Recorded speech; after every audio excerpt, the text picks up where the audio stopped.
Take a breath. Dim the lights.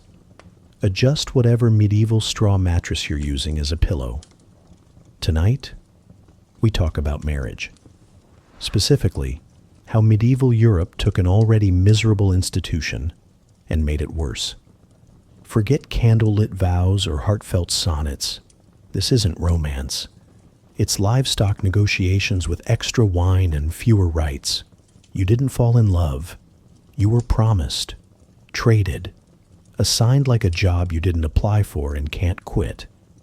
So if you're still awake and not already regretting your interest in historical relationships, go ahead and subscribe and tell me what century you're watching from. Hopefully not the 12th. We'll begin with betrothals, bloodstains, and why your wedding came with legal threats and a guy holding a sword. It's going to be dreadful, which is exactly the point. Now close your eyes, because in medieval Europe, your marriage started before you knew how to spell your name. Congratulations. You're 7 years old, covered in dirt, and completely unaware that you're engaged. You didn't propose. You didn't kneel. You didn't even meet the other person. But somewhere, probably over a stale meal and a very tense conversation about sheep, your parents made a deal. And now you're spoken for. They'll tell you when you're older. Maybe. But by then, it'll be too late. You'll already be a name scratched onto someone else's family tree like a footnote in a land dispute. Because in medieval Europe, marriage didn't begin with love, or timing, or consent. It began with strategy, and you, my unfortunate listener, were a pawn in someone else's plan before you learned how to spell your own name. Betrothals could happen terrifyingly young, age 7, sometimes earlier. For noble families, the moment you were born, your name was less William or Eleanor and more useful bargaining tool. Your father wasn't imagining your future happiness. He was imagining what alliances he could form by handing you over like a political casserole. This wasn't abnormal. This was normal. You'd hear about it in passing, the way one might hear about the weather or plague. The baker's daughter is marrying the tanner's son next spring.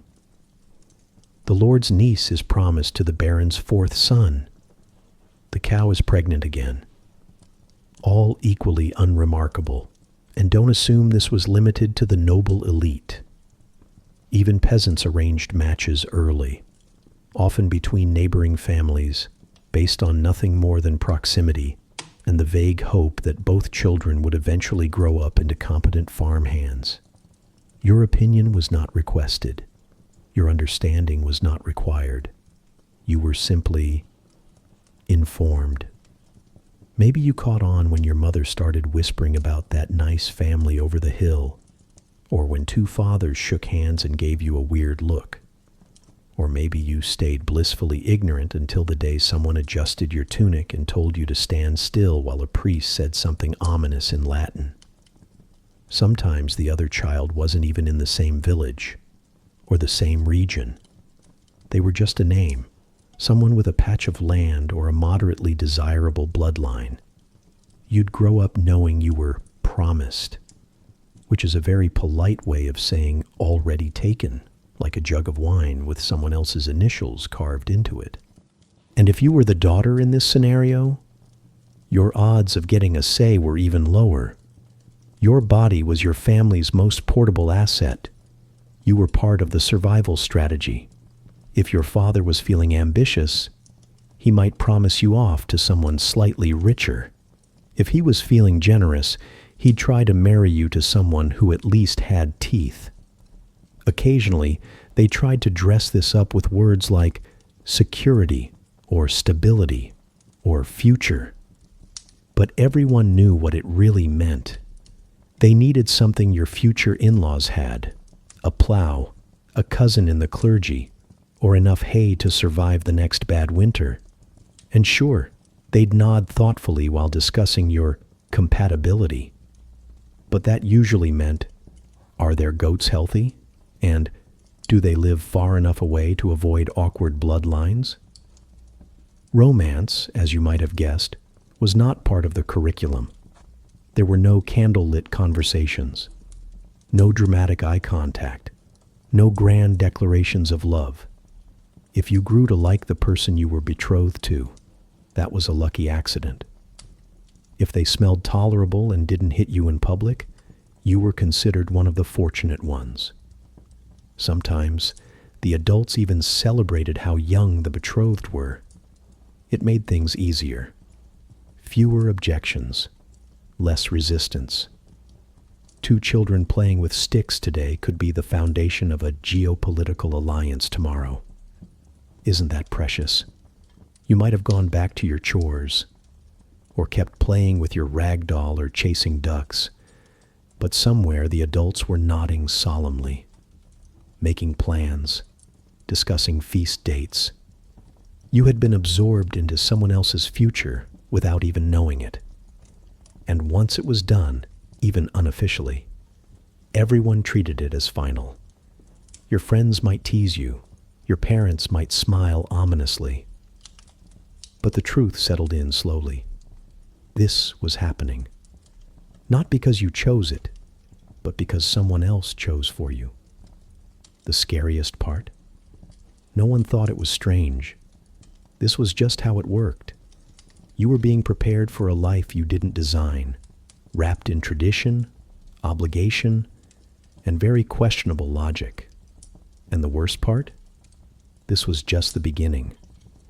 You haven't even gotten to the part where they measure your value in silver coins and bed linens. That comes later. So go ahead, settle in. Because in medieval Europe, your marriage started before you knew what a marriage was, and nobody was going to wait for you to figure it out. So, you're betrothed. You're 7.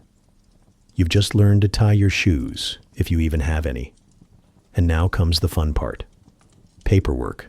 Or, well, parchment work. Because in medieval Europe, getting engaged wasn't just a casual promise between families. It was a binding legal agreement. You weren't thinking about the future. You were entering a contract, like buying a house. Except the house is a confused child, and the mortgage is paid in goats. The church and state both took these agreements very seriously. A betrothal wasn't just a warm-up for marriage. It was marriage in many cases, just waiting on the paperwork and some awkward ceremonial chanting. Once you were promised, the deal was basically sealed.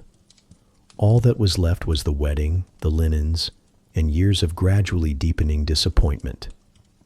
Now let's talk economics. Because nothing says romance like livestock calculations. Marriage wasn't about compatibility. It was about cabbage math. How many pigs is your daughter worth? Does the groom come with land, or just a moderately functional scythe? Will the two families' combined resources result in a surplus of barley or a disastrous shortage of turnips? And thus enters the star of the show, the dowry. The dowry was what the bride's family gave to the groom's family: cash, goods, land, clothing, or if they were feeling fancy, a good ox. It was meant to sweeten the deal and secure the bride's value. And yes, this is exactly as objectifying as it sounds. Imagine being evaluated like a basket at market.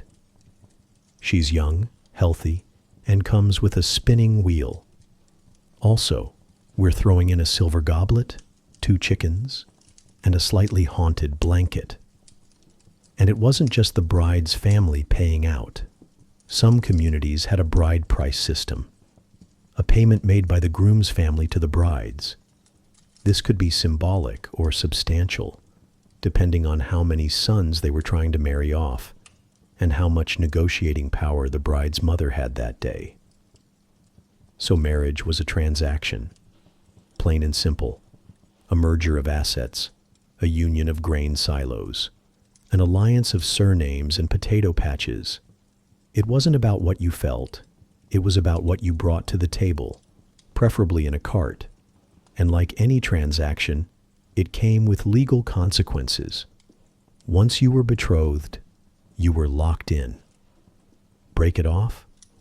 Expect trouble. Let's say, for example, that one family suddenly decided the other wasn't quite good enough after all. Maybe the cow didn't yield enough milk. Maybe someone remembered a rumor about a distant uncle being excommunicated. Maybe the groom just had a particularly unfortunate haircut. Too bad. You couldn't just walk away. Breaking a betrothal was a scandal. It could lead to a full-blown legal case. Yes, actual medieval lawsuits over engagements. People showed up in court with witnesses, documents, dowry receipts, and the kind of fury usually reserved for inheritance disputes and stolen sheep. The church might step in, but don't count on it. They'd examine whether proper consent had been given. But remember, consent could be as flimsy as a nervous nod during dinner. If that counted, then yes, you were trapped. And if your family had already handed over a dowry, you weren't just embarrassed, you were financially ruined. The groom's family might keep the goods. You might lose face, status, and income all in one go. In some cases, the dowry was negotiated like a bank loan. Interest, collateral, repayment terms, and all. Because nothing says lifelong partnership like accidentally defaulting on your daughter. Worse still, if there were any letters or witnesses to the engagement, even informal ones, they could be used as evidence in court. So if you ever wrote something sweet and stupid like, "I can't wait to marry you," congratulations. You just gave someone a legal weapon. Peasant families, while more casual, weren't immune to this mess. Their deals might be less formal, but the consequences still stung. Break an engagement in a small village, and you'd be talked about for years. The baker's wife would give you looks. The priest would sigh pointedly. Your livestock might mysteriously wander off. And yes, in extreme cases, someone might repossess a goat. You laugh, but it happened. If that goat was part of a betrothal agreement and things went sour, it became Exhibit A in a slow-moving rural drama with absolutely no heroes. And all of this, the contracts, the lawsuits, the shame, existed to enforce the idea that marriage wasn't a matter of love. It was a business deal. A long-term, legally binding merger with absolutely no exit clause and questionable returns. You weren't a person choosing a life partner. You were a name on a document, a set of numbers, a gamble your parents were hoping would pay off before the next famine. And that's before you even got to the altar. So sleep well tonight, knowing that in the Middle Ages, getting engaged was less about finding your soulmate and more about avoiding financial litigation over a cow. Let's talk about consent, or rather, the medieval version of it. The church, in all its pious wisdom, did have standards. One of them being, a valid marriage required verbal consent from both parties. Sounds noble, sounds enlightened, almost sounds like the Middle Ages cared what you thought. They didn't. Not really. Because while you did have to say yes, no one cared how they got you to say it. Fear? Acceptable. Confusion? Acceptable. Thinly veiled threats from your entire family while a priest stares at you over a candle? Entirely acceptable. All that mattered was that you mumbled the words in the right direction before someone changed their mind or dropped dead. Say the magic syllables, "I do," and boom. You're bound by divine law, civil expectation, and whatever livestock agreement was attached to your name. Let's set the scene. You're a 12-year-old girl. You've just learned how to spin wool. You don't fully understand what a husband is, but today you're being asked to acquire one. You're in a chapel or a barn, or more likely standing just outside the church doors, because that's where many marriages happened. As if even the church didn't want this awkward business spilling onto the altar. You're flanked by parents, siblings, 2 priests, a man you met 5 minutes ago, and a cousin whispering that you'd better smile. You're told to say yes, and so you do. Not because you understand what's happening, not because you want to, but because everyone around you expects it. And saying no would cause a public scene and possibly trigger a very loud conversation involving your dowry and your father's blood pressure. You say yes, under pressure, under age, under the gaze of a community eager to move on to the wine. And just like that, it's done. Your consent is legally recorded. The church blesses it, and your childhood as you knew it is quietly dismissed. No annulments, no takebacks, no medieval "are you sure" button. Now let's look at the boys, because they didn't exactly have it easy either. 14-year-old boys were also allowed, and often expected, to marry. That's right, 14. 1 minute you're trying to figure out why your voice cracks when you yell at goats, and the next, someone's handing you a wife and telling you it's your job to provide. Provide what exactly? Nobody explains. You don't own land. You don't have skills. Your main contribution to society is tripping over rakes and occasionally remembering to feed chickens. But somehow, you're now responsible for another human being's future. You're expected to protect her, feed her, and, eventually, produce children with her, despite having no formal training in anything beyond falling asleep in fields. And let's not pretend this was an exciting rite of passage. It was terrifying. There were no romantic moments, no quiet evenings of hand-holding, no meaningful discussions about dreams, goals, or whether either of you liked bread that wasn't burnt. What you had was obligation, ceremony, and the overwhelming pressure to perform adulthood while still smelling vaguely of sour milk and unwashed hair. Now, let's say either of you got cold feet. Let's say moments before the "I do," your entire soul rebelled. You panicked, you hesitated. You looked your betrothed in the eye and thought, nope, didn't matter.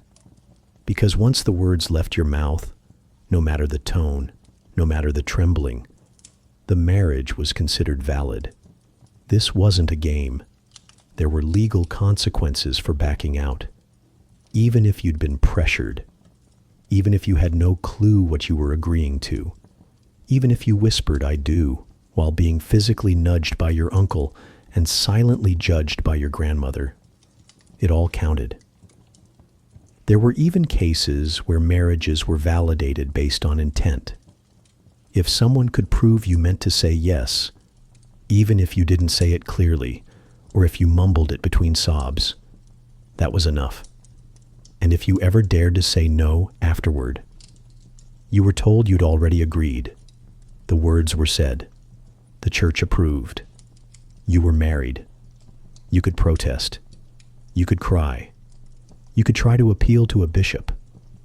But unless there was serious misconduct, fraud, bigamy, or someone accidentally marrying their own cousin for the 3rd time, you were stuck. This was your life now.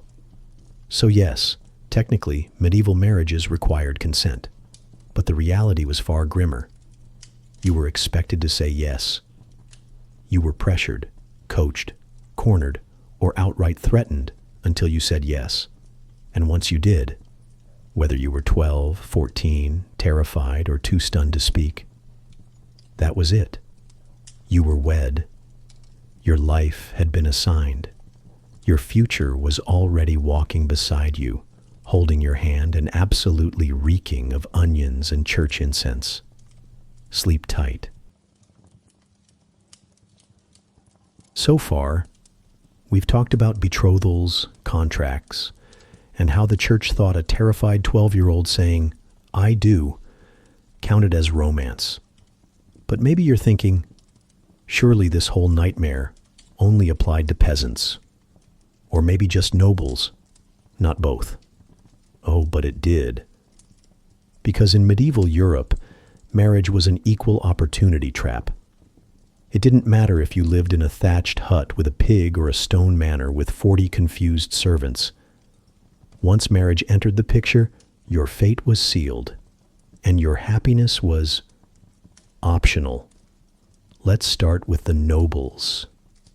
Now, you might think that with all their wealth and power, they got to pick their partners, fall in love under tapestries, and stroll through candlelit gardens, whispering poetry. No, they got spreadsheets, medieval spreadsheets, in Latin. Marriage among the nobility wasn't a union of hearts. It was a merger of assets, complete with estate negotiations, land disputes, and heraldry so complicated it probably gave people nosebleeds. You were paired up not for compatibility, but for inheritance logistics. Your future spouse wasn't chosen because they made you laugh or had kind eyes. They were chosen because their family owned a strategically located stream and at least 3 living male cousins. It was like Monopoly, except no one's having fun, and your dowry could start a war. Noble daughters were moved around like chess pieces, sent off to foreign courts, shipped to castles they'd never seen, told to marry men they'd never met, and occasionally couldn't understand, linguistically or emotionally. Your job as a noble bride? Produce heirs, look presentable, don't start a rebellion. If you managed all 3, you were considered wildly successful. And the men? They didn't get much say either. You were expected to marry someone who made your holdings stronger and your enemies weaker. Love was seen as a luxury, possibly a weakness, possibly heresy adjacent. If you fell in love with your spouse, that was fine. If not, well, you had your lands, your tax revenue, and an emotionally distant dinner companion with excellent bloodlines. Now let's look at the peasants, because if you're hoping for a happier story here, you may want to adjust your expectations. Peasant marriage was simpler, yes, but not softer. You married locally. Your village was your dating pool, and by dating, we mean mutual exhaustion and practical necessity. The selection process? Straightforward. Who's nearby? Who's not already related to you? Who owns a decent hoe? Perfect. That's your spouse. No long courtships, no engagement rings, no moonlit walks, just 2 families saying, well, they both need to harvest wheat, and they're not actively insulting each other. Let's call it a match. Sometimes it was strategic. One family owned a cow, the other had pasture land. Together, a dairy empire, or at least a reliable source of cheese. Other times, it was even more basic. Your roofs don't leak, your fields align. You both seem to bathe occasionally. Marriage material. And no, love wasn't the goal here either. In fact, too much affection was suspicious. If you seemed too excited to marry someone, people assumed something was wrong. Were you being inappropriate? Were you hiding a secret? Did you already hold hands before the priest approved? Steady indifference was the standard. Love, that was risky. But if your potential spouse had functional irrigation, now that was commitment. Marriage was about survival. 2 people working together so they didn't die, or at least didn't die as fast. You shared tools, shared chores, and if you were lucky, shared warmth during the 7 months of winter. You didn't marry to be happy. You married to divide the work and keep the house from collapsing. And yes, occasionally people did fall in love. It wasn't illegal. It just wasn't the point. More often, they settled into a quiet routine of nodding at each other over porridge and wondering if the cow would finally give birth this time. Not passionate, but efficient. Now, were there differences between noble and peasant marriages? Of course. Nobles had written contracts. Peasants had verbal promises. Nobles married for politics. Peasants married for pigs. Nobles had castles. Peasants had mud. But in both worlds, the outcome was the same. You married who you were told to marry. You did your duty. You carried on. And if, after 10 or 20 years, you found a little fondness, a quiet companionship, a shared joke about the neighbor's ducks, that was more than most ever got. So whether you were living in a manor or a mossy cottage, medieval marriage wasn't a fairy tale. It was a contract, a compromise, a decision made without your input and with very little concern for your personal preferences. But hey, at least you got to keep half the cabbage. So, you've survived the negotiations, you've said yes under social duress, and now it's wedding day. Time for the ceremony. Time for the pageantry. Time to stand very still while everyone you've ever met comes to watch you be legally absorbed into another household. No pressure. Let's start with the location. You are not walking down an aisle strewn with flowers. You are not hearing violins or organ music or poorly choreographed dancing. You are standing just outside the church doors, not inside, outside. Why? Because that's where the legal magic happened. The front steps were considered sacred ground for contracts and deals, and this, make no mistake, was a deal. Marriages weren't performed privately. They were done publicly, visibly, with witnesses. Not to celebrate your love, but to confirm that both parties were present, upright, and ready to sign away their futures. You and your betrothed would stand in front of the church, blinking into the sunlight, while your families, your neighbors, and a few people who just wanted free wine gathered around to make sure everything looked official. This was not a romantic moment. It was a transfer of ownership, and the crowd was there to verify the handoff. Your vows? Less about love, more about obedience and inheritance. The priest would ask for your consent, again, mostly for show, and then chant a series of Latin blessings no one understood, but everyone pretended to appreciate. Now let's talk fashion. You, the bride, are wearing a veil, not because it's mysterious, not because it's pretty, but because, symbolically, you are unrevealed merchandise, and nobody gets to see the full product until the contract is finalized. Your face remains covered during the legal bits, and only when the deal is sealed, only once you are officially his wife, are you allowed to lift the veil. Congratulations, you are now visible and spoken for. The symbolism here is not subtle. You were hidden until claimed, your value kept under wraps, like a goat at auction with a particularly flattering blanket. Now, the ring. Ah yes, the ring. That timeless circle of devotion, except not really. In medieval Europe, the ring was not about eternal love.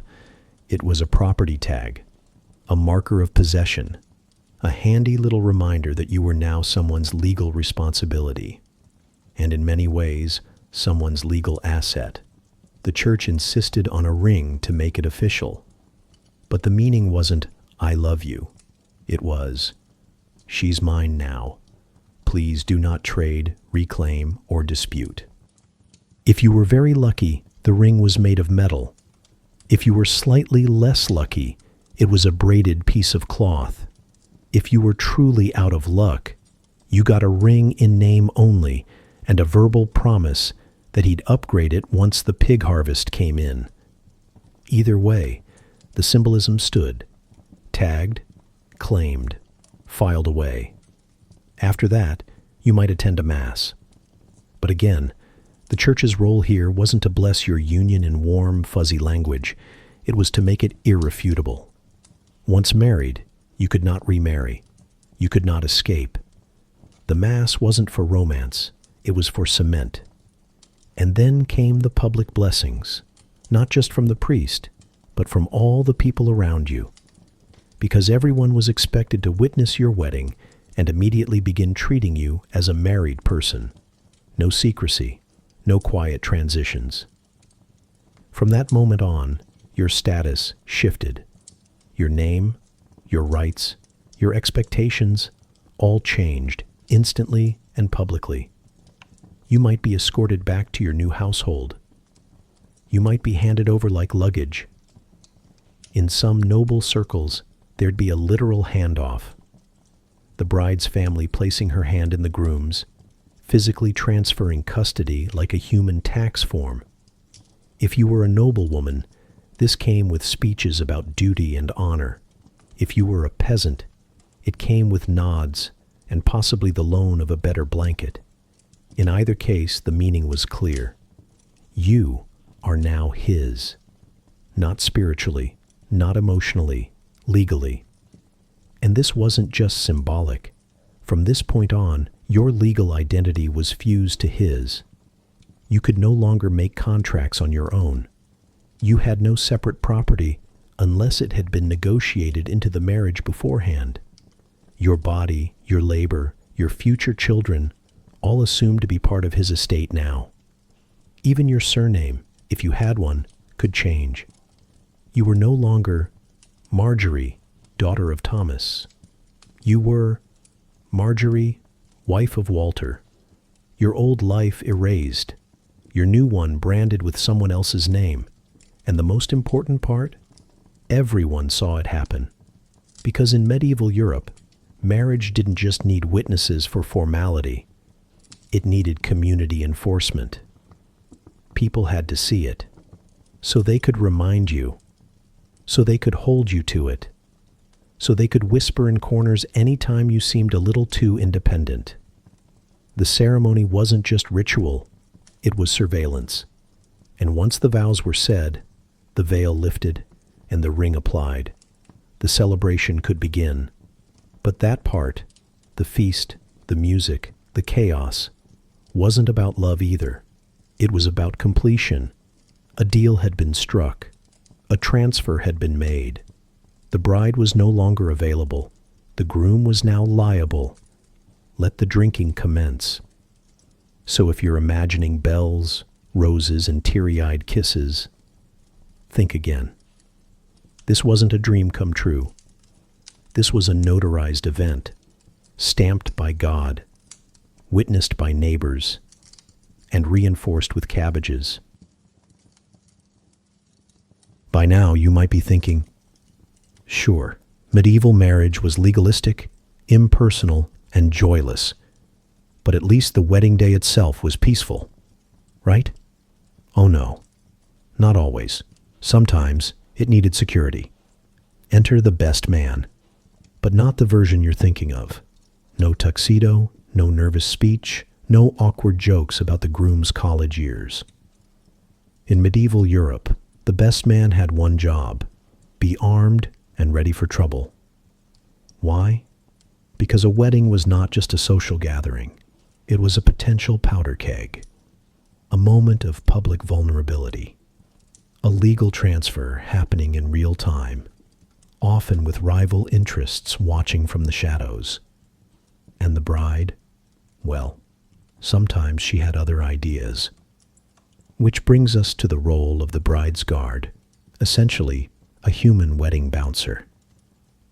Someone stood beside her, sometimes a brother, cousin, or trusted family associate, whose task was simple: make sure she didn't run. Yes, that was a genuine concern. Because occasionally a bride would realize, moments before saying, "I do," that she really, really didn't want to. And since consent was technically required, even if loosely enforced, she had a narrow window, a single breath in which she could bolt. So, she was watched closely, not just to keep her from fleeing, but to protect her from external threats too. Because another reason weddings got dicey was the risk of rival claims. You see, if someone else thought they had a better claim to the bride, maybe they'd been previously betrothed or exchanged vows under some tree years earlier, they could show up, interrupt the ceremony, and try to take her back. Medieval law took spoken promises seriously.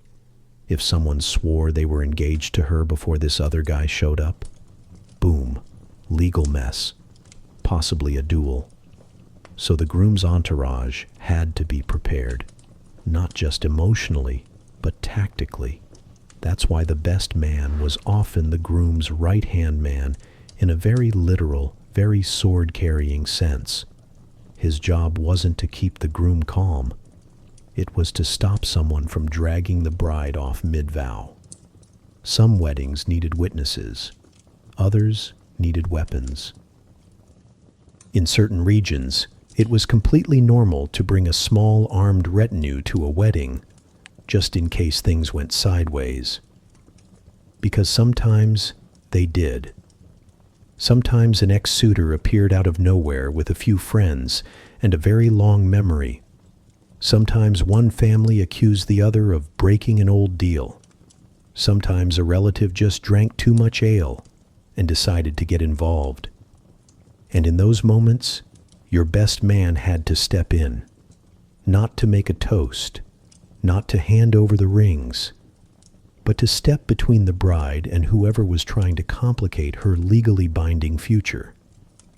There are recorded instances, mostly from noble families, where actual sword fights broke out at weddings, not receptions, during the ceremony.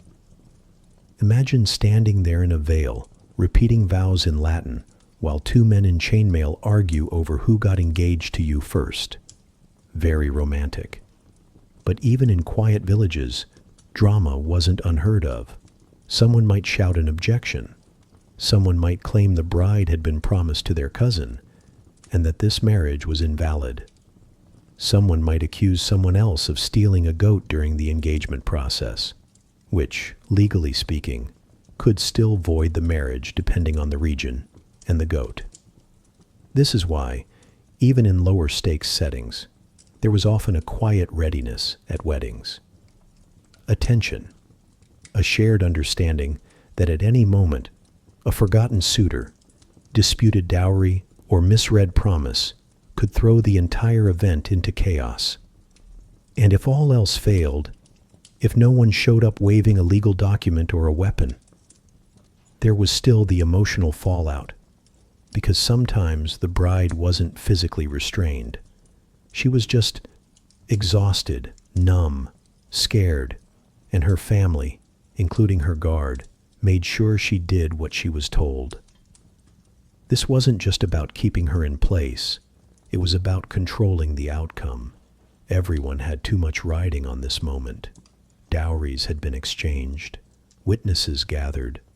The meat was already roasting. If she refused now, everything unraveled. So someone, usually a man, stood beside her to ensure that didn't happen. And if it all went off without a hitch, if no one got stabbed, sued, or screamed at, people considered the wedding a success, not because the couple was in love, but because no one had to call the local bailiff or mop blood off the church steps. So the next time you imagine a medieval wedding as a quaint candlelit gathering full of music and joy, remember, some of them needed security detail, and not to keep uninvited guests out, to keep the bride in. You made it through the ceremony. You were watched, veiled, possibly guarded. You said the vows. You were handed over like a sack of flour. And now, after all the pageantry, comes the part where everyone just goes home and lets you two figure it out in peace. Right? No, not even slightly. Because in the Middle Ages, the wedding didn't end with the kiss or the blessing. It ended with the bedding ceremony. Yes, a ceremony for bedding. A ritual where friends, family, and the village priest, if he was feeling nosy, got involved in your first night of intimacy.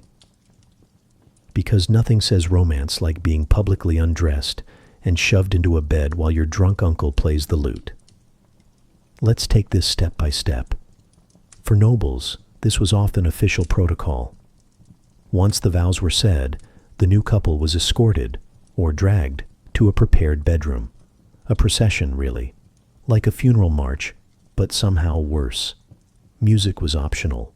Cheering was not. Guests would accompany the bride and groom all the way to the edge of the bed, where things would get truly awkward. And by awkward, we mean public nudity. In some cases, the couple would be ceremonially undressed by relatives or close friends. Yes, you heard that right. People you shared childhood stories with would now be pulling off your shoes, your shirt, and whatever dignity you had left. The idea was to make sure everything was above board, that both parties were healthy, sober, and most importantly, consummating. Why? Because in many noble households, a marriage wasn't considered fully valid until it was physically sealed. The vows were the start. The bedding was the legal proof. To verify this, some families took it a step further. They required evidence. This brings us to the infamous bedsheet inspection. After the deed was done, or presumed done, the sheets were checked for blood, which was considered proof of the bride's virginity. If blood was present, everyone breathed a sigh of relief. If it wasn't, things got complicated. Sometimes the sheet itself would be paraded around, shown to family members like some warped receipt. See? It's official. She was pure. The contract holds.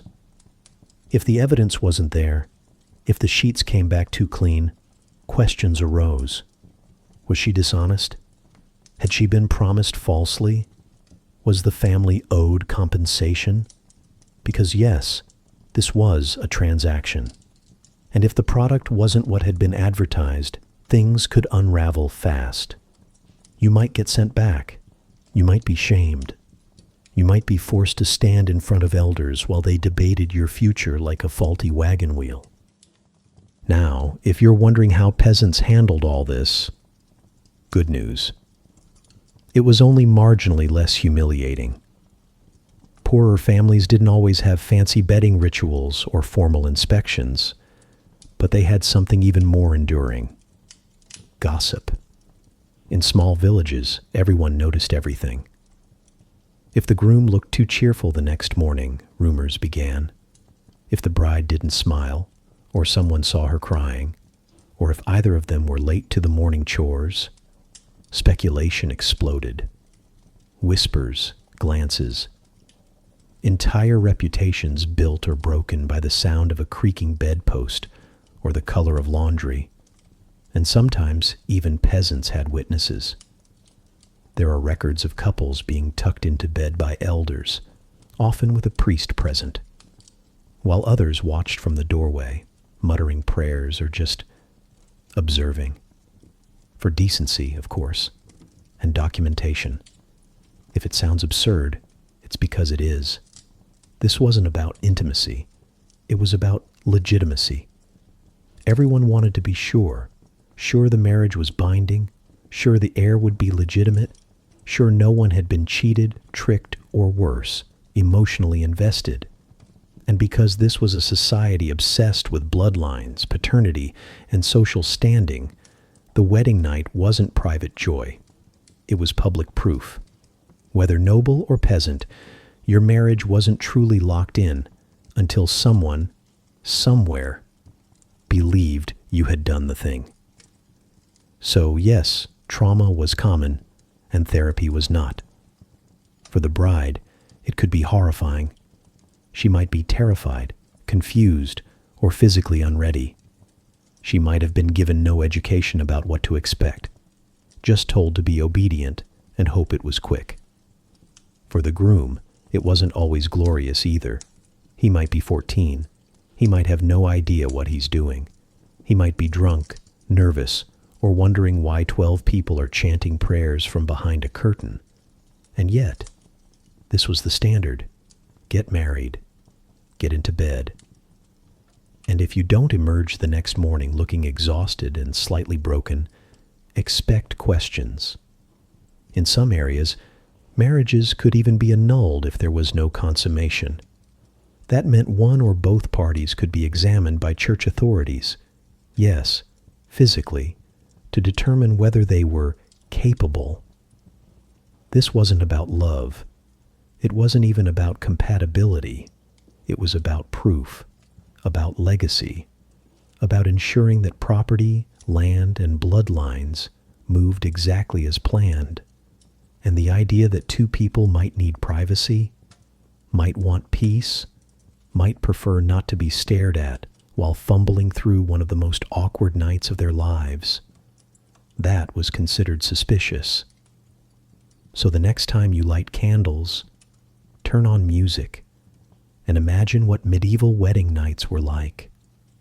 Just know that somewhere in the shadows of history there were guests clapping, and it wasn't for your happiness.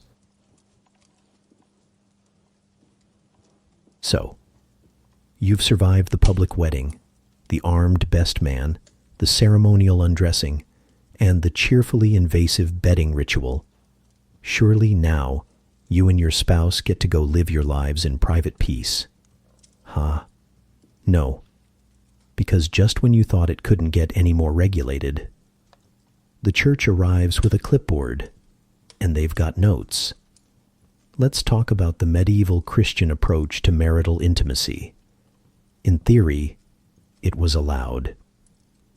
In practice, it came with so many rules, restrictions, and holy side-eyes that you might start to wonder if it was ever truly encouraged at all.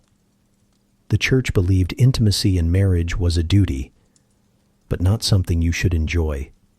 Pleasure, suspicious, fun, borderline heretical, smiling, possibly evidence of demonic influence. The purpose of intimacy was procreation. That's it. No lust, no affection, no candlelit bonding, just the mechanical fulfillment of your divine obligation to produce more baptized Christians. And to make sure nobody got too enthusiastic about it, the church imposed what can only be described as the worst schedule ever invented.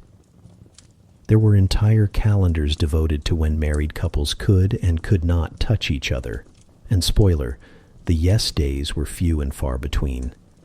No intimacy on Sundays, Thursdays, commemorating the Last Supper, Fridays, the crucifixion, Saturdays, because the Sabbath needed pre-Sabbath reverence, during Lent, Advent, Easter week, Whitsun week, 40 days before Christmas, 40 days after Easter, feast days, fast days, saint days, and days when you were too happy.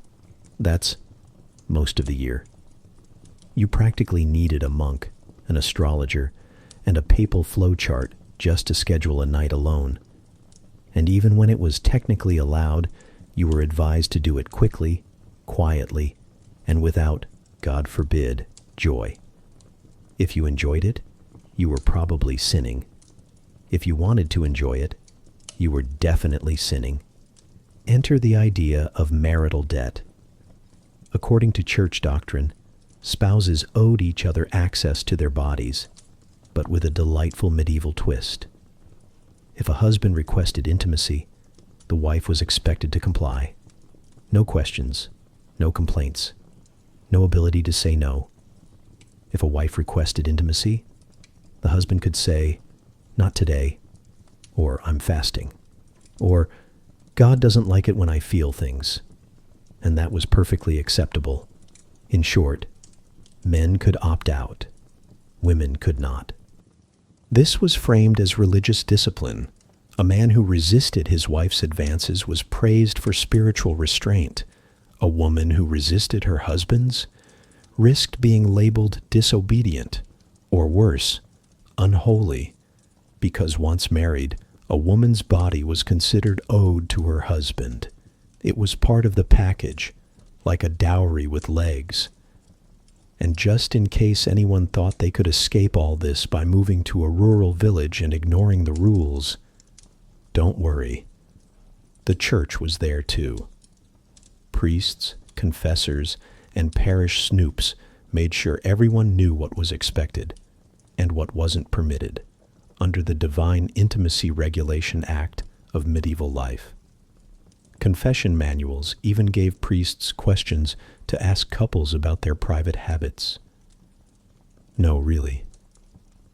Did you lie together during forbidden times? Was there excessive desire? Did you speak improperly during the act? You could be punished not just for doing it, but for doing it wrong. The church even offered guidance on position, because apparently God had opinions about geometry.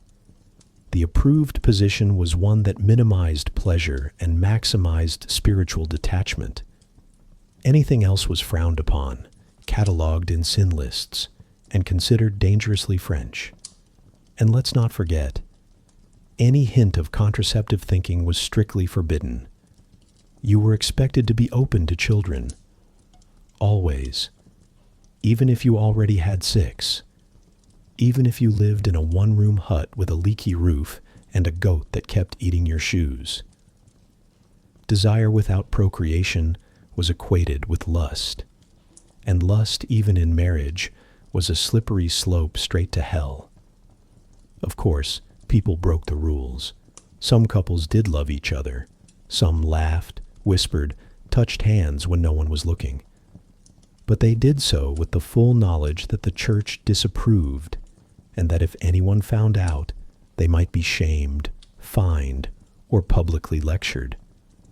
Because the medieval church didn't just want to save your soul, it wanted to supervise your honeymoon. So if you're wondering how married couples found time to connect, they didn't. Not officially, not legally. Not without flipping through a liturgical almanac and swearing on a stack of saints that they'd keep things solemn. It was, in short, a system designed to produce more humans, not necessarily happy ones. And if you found fulfillment anyway, well, maybe don't tell the priest.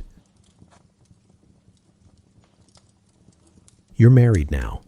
You've been veiled, traded, guarded, inspected, and gently discouraged from ever enjoying your own wedding night. Naturally, the next step is motherhood, or more accurately, heir production.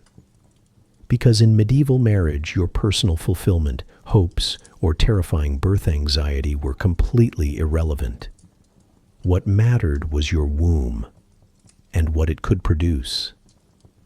The moment you said, "I do," your body stopped being yours and started being a dynastic factory, a quiet little engine for bloodlines, land transfers, and legacy maintenance. And if you thought that came with support, comfort, or even basic sympathy, think again. Whether you were noble or peasant, your value as a wife and as a human being now hinged on childbirth. And not just any children, sons. Girls were fine. They could be married off later, used for alliances, or turned into nuns. But what everyone really wanted, what everyone expected, was a male heir. If your first child was a boy, congratulations. You bought yourself some peace. If it wasn't, well, better keep going. And if you kept producing daughters, or worse, no children at all, people would start to talk, loudly, in church, during the sermon, while staring directly at you. Because of course, infertility was always the woman's fault. Never mind the questionable hygiene, the nutritional chaos, or the fact that your husband had the emotional range of a cabbage. If no baby appeared, clearly you were broken. In noble families, this could be catastrophic. Women who failed to produce heirs were sometimes cast aside, quietly set aside for a new wife, locked away in a convent, or publicly humiliated. One famous case is Queen Bertha of Sulzbach, wife of the Holy Roman Emperor. When she didn't give birth fast enough, she was ridiculed for her weight, her fertility, and even her piety. Imagine being fat-shamed by monks while trying to win divine favor in a drafty castle. And among peasants? The stakes were different but just as brutal. No sons meant fewer laborers. No children at all meant no one to care for you in old age. You'd worked your fingers to the bone, and your reward was a future full of uncertainty, or worse, replacement. Because yes, men could remarry if they got impatient. Not legally in most cases, but practically. A second wife might appear unofficially and slide into the household duties with all the subtlety of a wagon crashing through a barn door. Meanwhile, the first wife stayed silent or disappeared.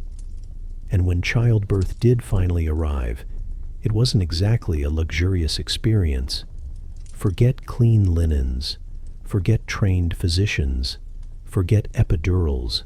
Those wouldn't exist for centuries, and even then, people would still debate whether women deserved them.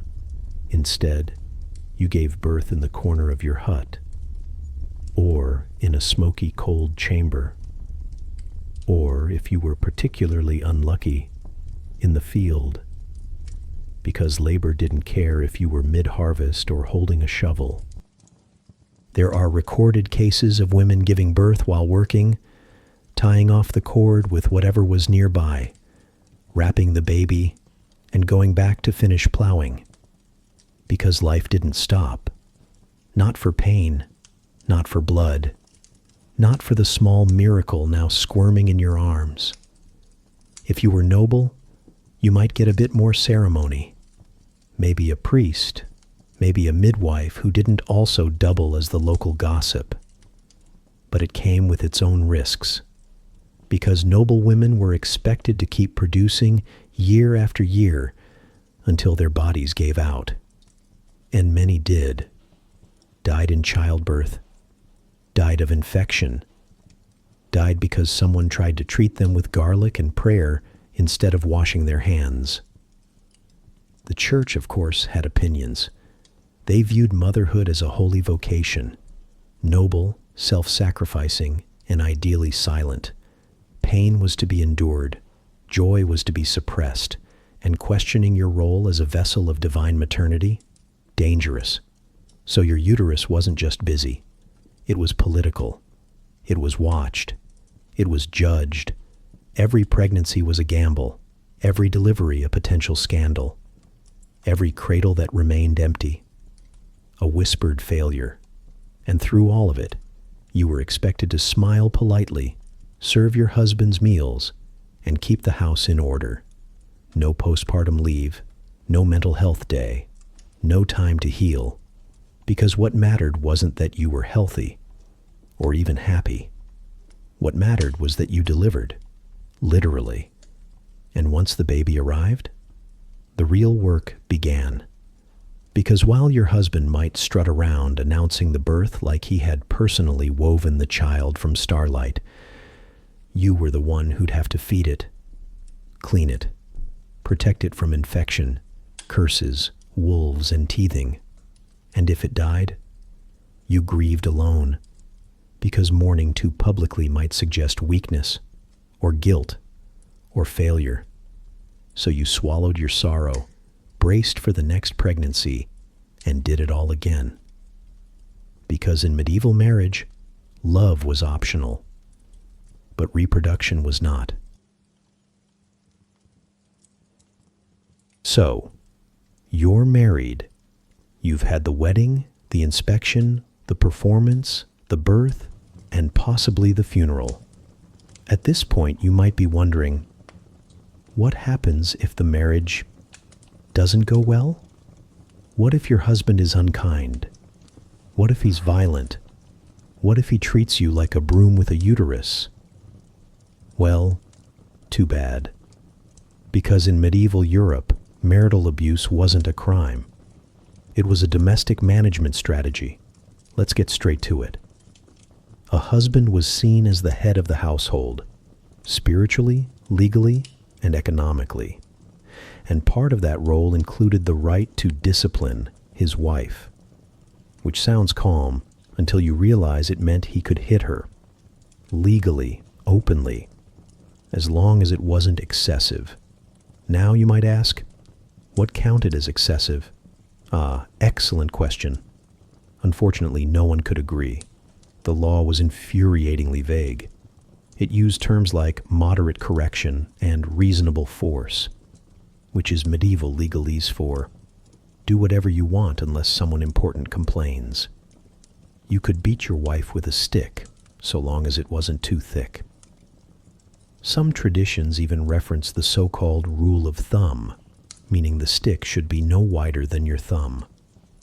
This wasn't universal law, but the sentiment was the same. Some violence was allowed, expected, and even encouraged if a wife was seen as disobedient. And remember, the bar for disobedience was low.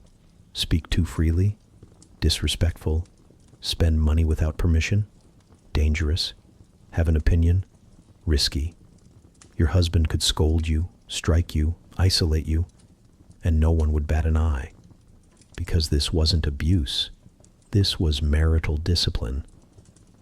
Now, if things got really bad, and by bad we mean public bruising, broken bones, or someone bleeding on the church steps, the ecclesiastical courts might step in, but only maybe. Church courts handled marriage matters, and they generally took a fix-it-at-home approach. Unless the violence became embarrassingly visible or the neighbors complained loudly, the church preferred not to get involved.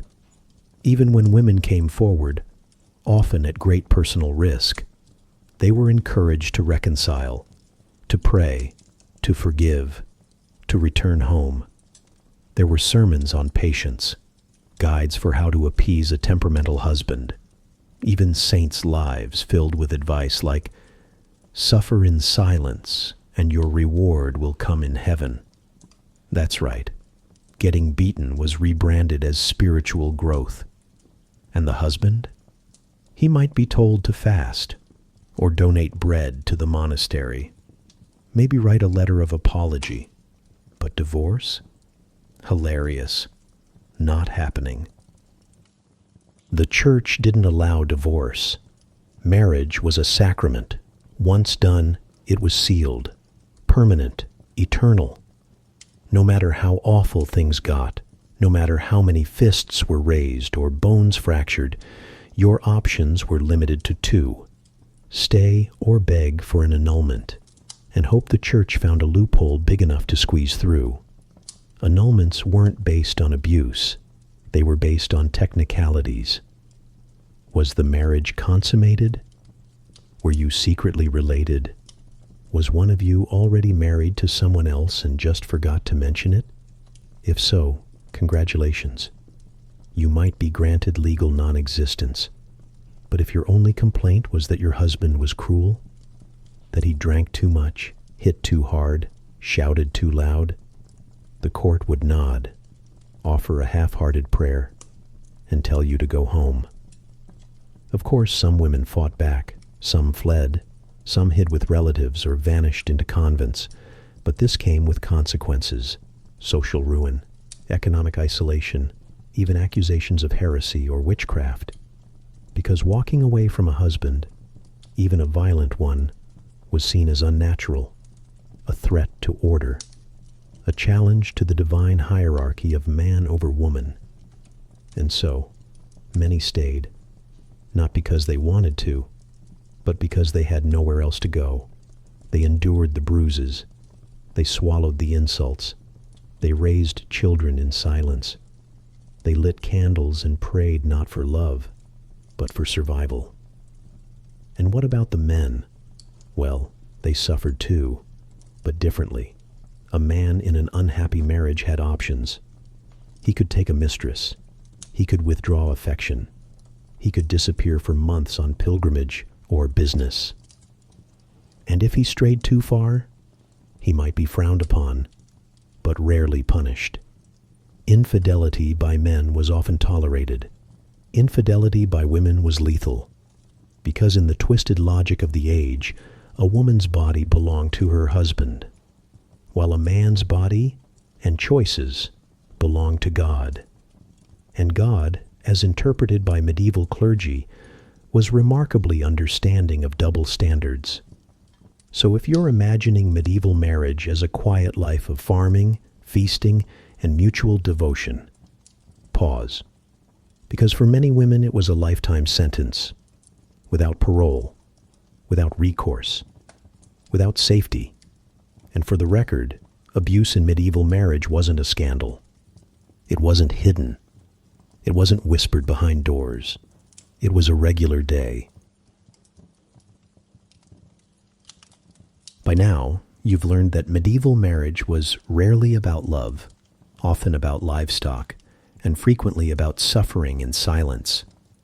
But once in a while, just once in a while, someone said, "What if we solved this with hand-to-hand combat?" Enter marital duels. Yes, real ones, not metaphors, not verbal sparring, actual sanctioned fights between husband and wife. No, this wasn't widespread, but it happened, especially in parts of 15th century Germany, where things were already weird, and this just made them weirder. Let's set the scene.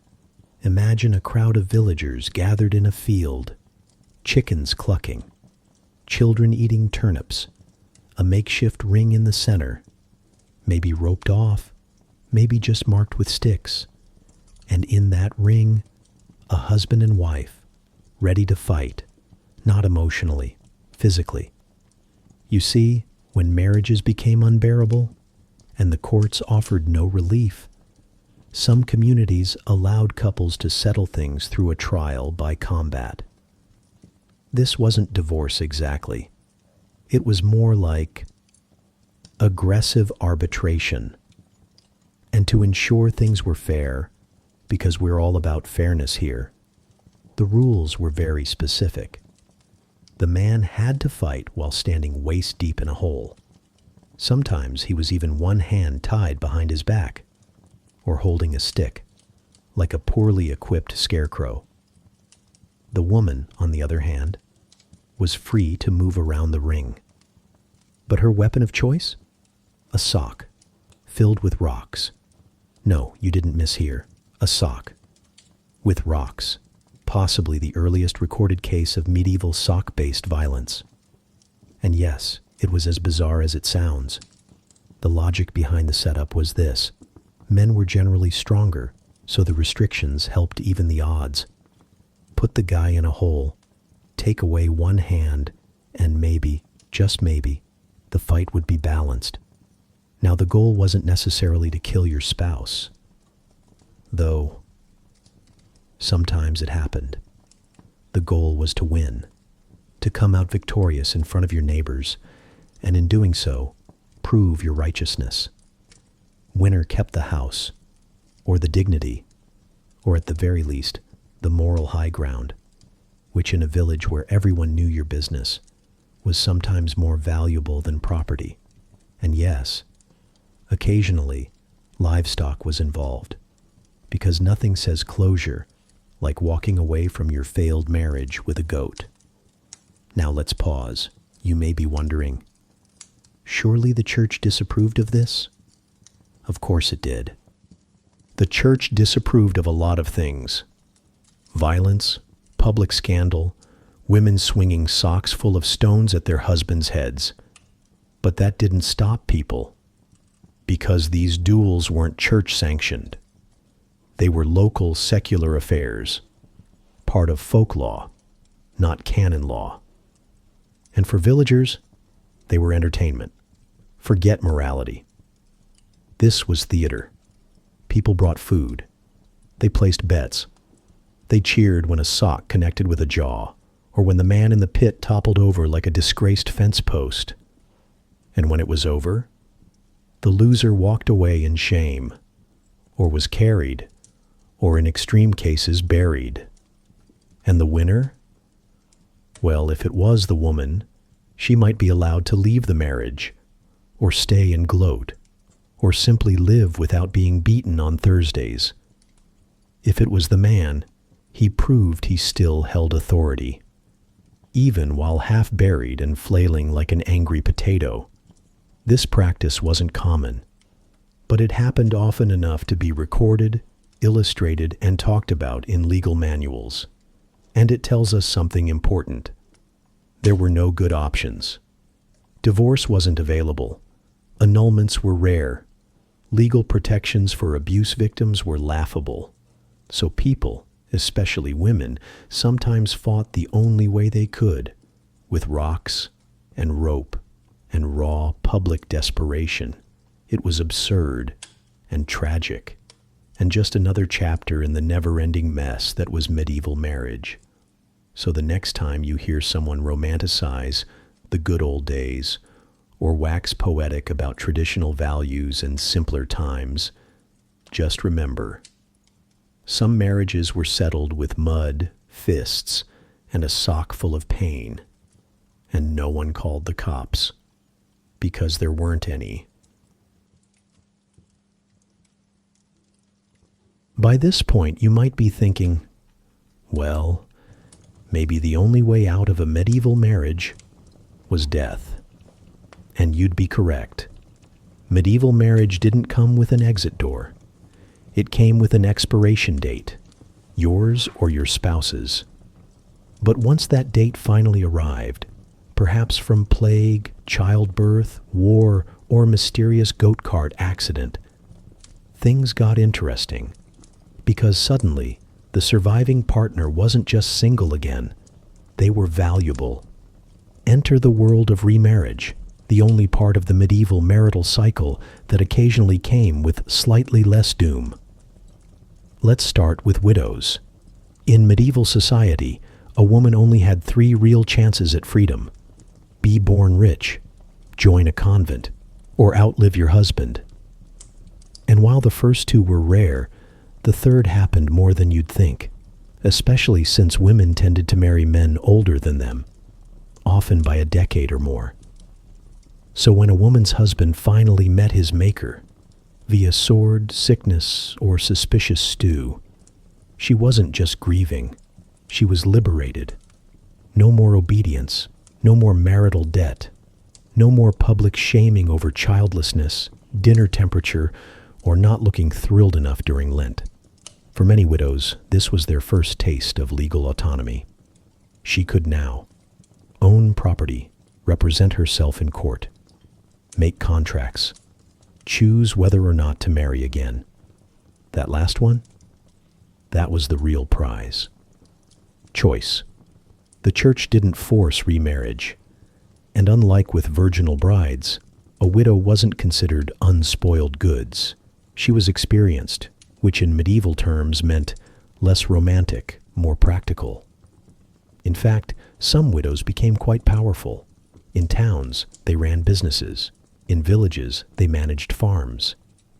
In noble households, they sometimes acted as guardians, stewards, or informal matriarchs, the ones who'd seen it all and now drank wine at 11 a.m. without apology.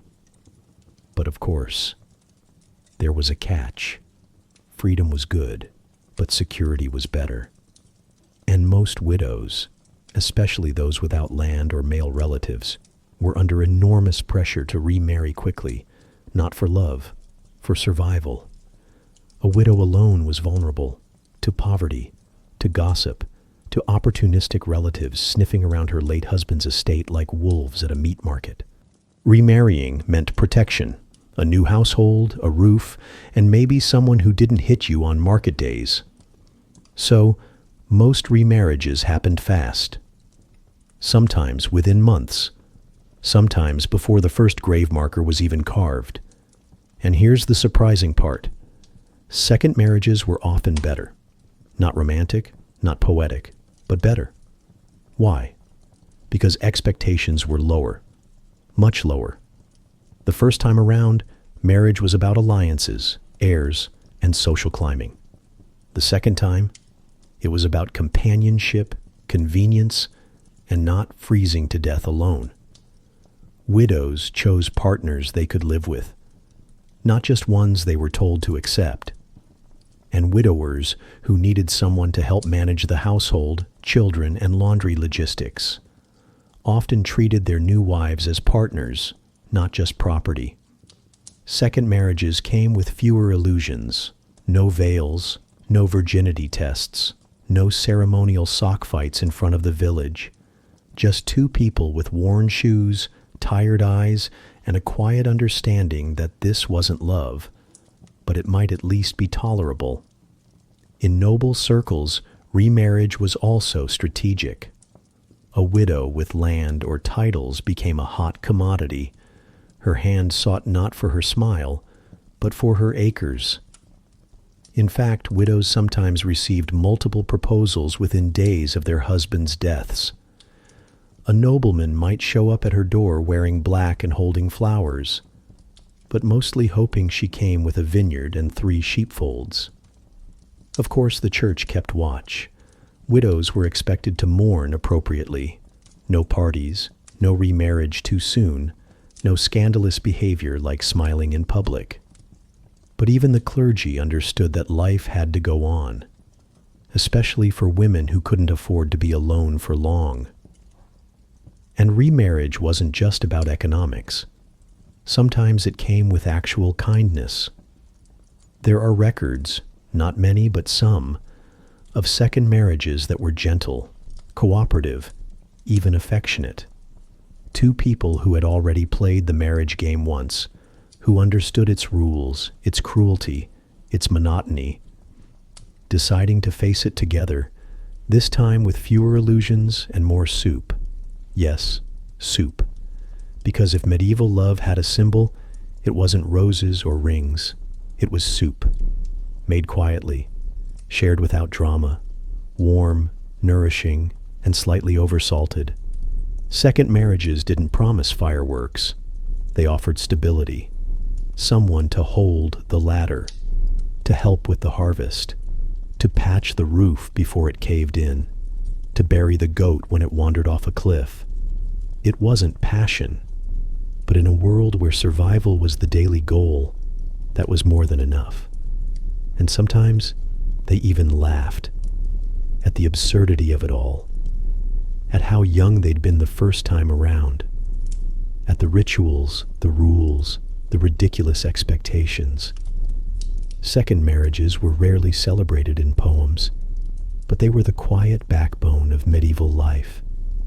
And for those who endured the first round, remarriage was a reprieve, not a fairy tale, but a second chance to live with less fear, more freedom, and maybe, just maybe, a bit of peace. Let's say, just for fun, you managed to find someone you actually wanted to marry. You weren't being traded for a goat. You weren't 12. You weren't being marched into a public ceremony under guard. You just liked them. In theory, that should make things easier. But this is medieval Europe. So naturally, your love life now has to go through the cosmic obstacle course of astrology, curses, and cousin checking. Welcome to the part of medieval marriage where bureaucracy meets mysticism, and neither side is particularly helpful. First up, the stars. Astrology wasn't just entertainment in the Middle Ages. It was real business.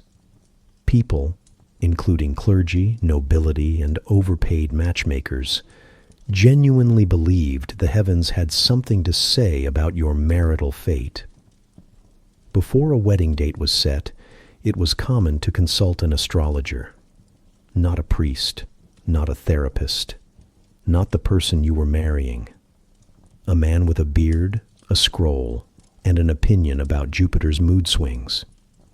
He would calculate your horoscope, examine your birth charts, and determine whether your union was cosmically blessed or doomed from the start. Was Venus in retrograde? Was the moon waxing, waning, or just sulking?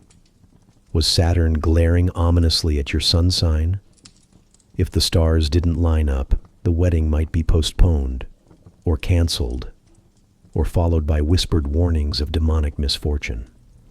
Because obviously nothing says we're in love like having your fate decided by Mars being slightly to the left. And if the stars didn't object, there was always the omen department. Medieval people took signs and portents very seriously. Sneezing while the banns were read? Bad luck. Dreamed of fish? Mixed signals.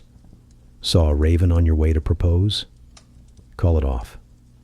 The bird knows something you don't. There are records of weddings being delayed because someone saw a toad, or spilled salt, or stubbed their toe on the church steps and decided that was God's way of saying no. This wasn't superstition tucked away in shadowy villages. Even educated elites took omens seriously. Kings delayed treaties.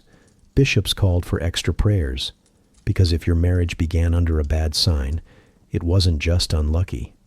It was potentially cursed. Which brings us to actual curses. Yes, they believed in those too. If your marriage was falling apart, it might not be because your husband was emotionally unavailable and smelled like old stew. No. Clearly someone had hexed you. Maybe a jealous ex. Maybe your neighbor, the one with suspicious herbs in her garden and too many cats. Maybe that one old woman who blinked too slowly and whispered things about the harvest. Love curses were feared enough that the church had official prayers and rituals to remove them. There were even anti-love potions designed to break romantic bonds that were deemed unnatural, unholy, or just inconvenient for local politics. In one case, a woman claimed her husband no longer desired her because his heart had been enchanted by a sorceress in the next village. The church took this complaint seriously, because of course they did, and prescribed a penance involving fasting, holy water, and a disappointing sermon. And then, if the stars and omens and witches all gave you the green light, you still had to face canonical law, specifically the cousin math. The church had very strict rules about consanguinity, meaning how closely related you could be to your future spouse. Spoiler, not very. Originally, marriages were forbidden within 7 degrees of relation, which sounds fine until you realize they weren't using modern genetics. They were using a spiritual version of a family tree written by someone on no sleep and too much mead. Degrees were counted up one side of the family and down the other, with siblings, aunts, third cousins, and great uncles all thrown into the mix. You basically needed a mathematician monk to determine if you were legally clear to marry that person from the next village who maybe shared a great-grandparent 3 generations ago.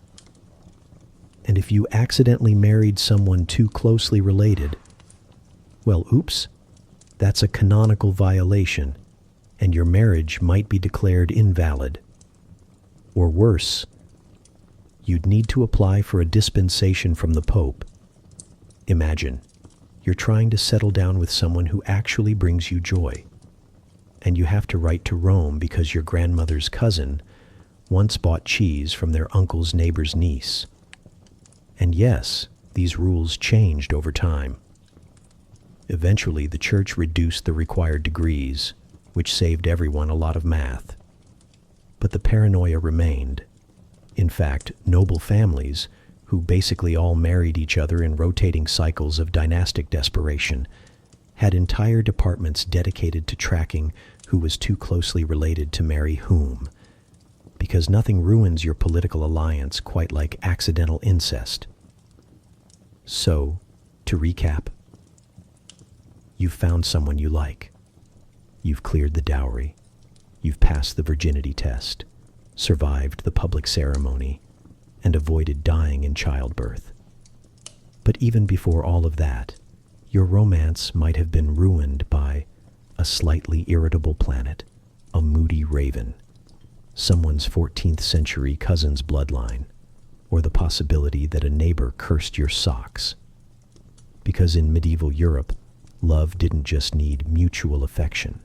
It needed clear skies, clean bloodlines, and absolutely no amphibians on the path to the church. So the next time someone tells you fate brought us together, just be glad that fate didn't include a monk with a measuring tape and a telescope. Because in medieval Europe, love didn't just need mutual affection. It needed clear skies, clean bloodlines, and absolutely no amphibians on the path to the church. So the next time someone tells you, fate brought us together, just be glad that fate didn't include a monk with a measuring tape and a telescope. So, you made it. 1.5 hours of livestock negotiations, ceremonial humiliation, compulsory obedience, and romantic sabotage via sock warfare. Congratulations. Now, let's be clear. Marriage in the Middle Ages was never really about love. It was about land, and goats, and which direction your oxen were facing in relation to someone else's wheat. Feelings were optional. Contracts were not. You didn't marry your soulmate. You married someone who wouldn't bankrupt the field. You didn't find the one. You found the one whose cousin wasn't already married to your cousin, according to the bishop's math. And yet, some people made it work. Not in the poetic sense, not in the our eyes met across the chapel way, but in the quiet, mud-caked, soup-sharing kind of way. Two people who harvested together, who buried children and argued about cabbages and occasionally remembered to smile, who built something, not out of passion, but out of repetition, patience, and mutual exhaustion. And honestly, that might be more impressive than any love story, because surviving medieval marriage was less about fireworks and more about coexisting in a room with a leaking roof and only one blanket. So, if you're still awake, and I genuinely hope you're not, take comfort in the fact that your relationship, however chaotic, probably doesn't require papal dispensation, raven omens, or a legally mandated sock duel. And if you're single, even better, because now you know you've dodged not just a bullet, but an entire cart full of 14th century marital misery. So sleep now. You've earned it. Let the last flicker of firelight fade. Let the goats wander off into someone else's legal dispute. Let your brain rest, finally, from the relentless absurdity of history. This has been The Grumpy Historian. And no, I will not be your wedding planner. Good night.